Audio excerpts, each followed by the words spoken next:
দর্শক, আবারও চলে যাচ্ছি প্রধানমন্ত্রীর যশোর সফরের খবরে। শার্শার উলাসী জিয়া খাল পুনর্খনন কার্যক্রম উদ্বোধন করবেন প্রধানমন্ত্রী তারেক রহমান।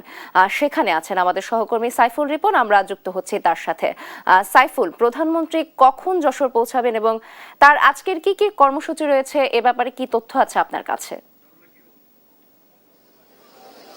নাবিলা, প্রধানমন্ত্রী হিসেবে দায়িত্ব গ্রহণের পর প্রথমবারের মতো যশোর সফর করছেন প্রধানমন্ত্রী তারেক রহমান এবং আজ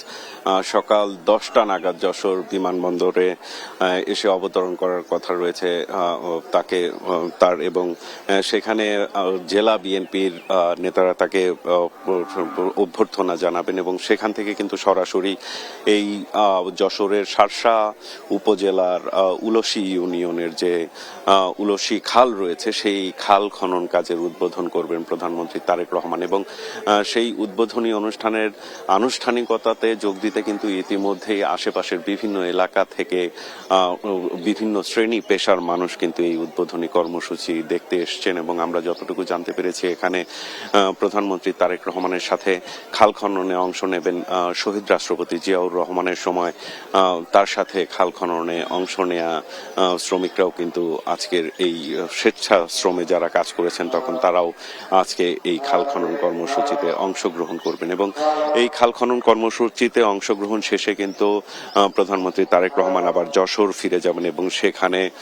যশোর মেডিকেল কলেজ হাসপাতালের ভিত্তিপ্রস্তর স্থাপন সহ পাবলিক লাইব্রেরি পরিদর্শনের কথা রয়েছে এবং সেখানে যে ঈদগাহ মাঠ সেখানে বিকেলে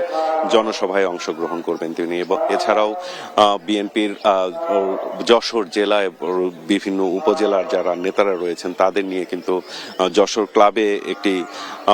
বৈঠক অনুষ্ঠিত হবে, যেই বৈঠকে গুরুত্বপূর্ণ দিক নির্দেশনা দেবেন দলের চেয়ারম্যান হিসেবে বিএনপির চেয়ারম্যান তারেক রহমান এবং প্রধানমন্ত্রী হিসেবে কিন্তু জনগণের উদ্দেশ্যে ঈদগাহ মাঠ থেকে কিন্তু তিনি সাধারণ মানুষের উদ্দেশ্যে বক্তব্য দেবেন এবং সরকারের যেই নির্বাচনী প্রতিশ্রুতি বাস্তবায়ন এবং ভবিষ্যৎ পরিকল্পনা সেই বিষয়গুলো নিয়েও কিন্তু